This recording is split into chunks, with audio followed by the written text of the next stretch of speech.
A lot of times, as a pastor, I get asked questions in regards to what the Bible says and what different terms mean. And many times, a question that I get is how can the Bible say that I'm a sinner? Or how can another Christian say that I'm a sinner? I'm actually a really good person. So, what does being a sinner even mean? And I think what happens many times is when we talk about sin, we put it in terms of things that we already understand. So, we put it in terms of doing a bad deed. And if we do a bad deed, then it makes sense the way that we would fix that is we would do a good deed. And because we did our good deed, it would actually override our bad deed. So thus, at the end of the day, if we do more good deeds rather than bad deeds, then we're going to be okay. But it's actually a misunderstanding of what sin even is. And I think the reason why we have that misunderstanding of sin is because we don't actually really know who God is. If we understand who God is, then all of a sudden, sin makes sense of why we're even identified as sinners. See, God is holy. And what I mean by holy, that word actually means to be set apart. God is different than us. God is above us. God is powerful, creator. He is all of these things. He is different than you and I are. It's not just that he's different than us, it's that God is also the source of all good things. He's the source of life, hope, justice, mercy, forgiveness, love. And so sin is our rejection of God. We, in essence, put ourselves in God's place and we decide what is right or what is wrong. It's our standard that we judge by, but it's not God's standard that we follow.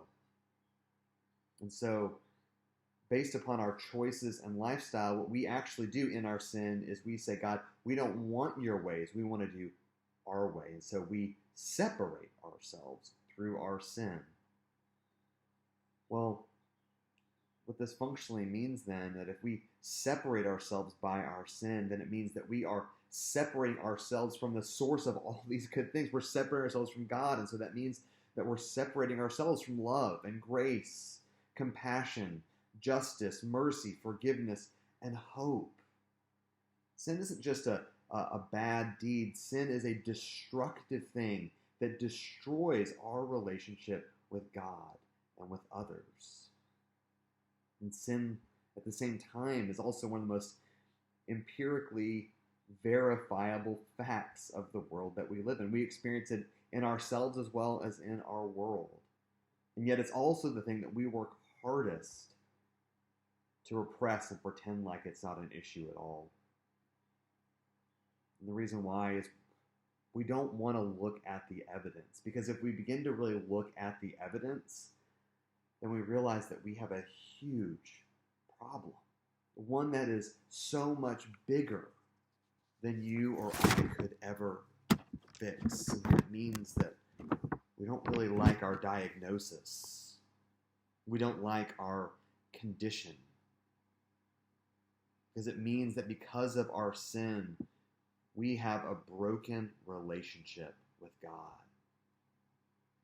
It's not something that we can fix. Because it's not about good deeds and bad deeds. It's about the fact that we've rejected God himself. But the good news is that even as hard as the diagnosis is, the diagnosis points to our course of treatment. It points to the cure.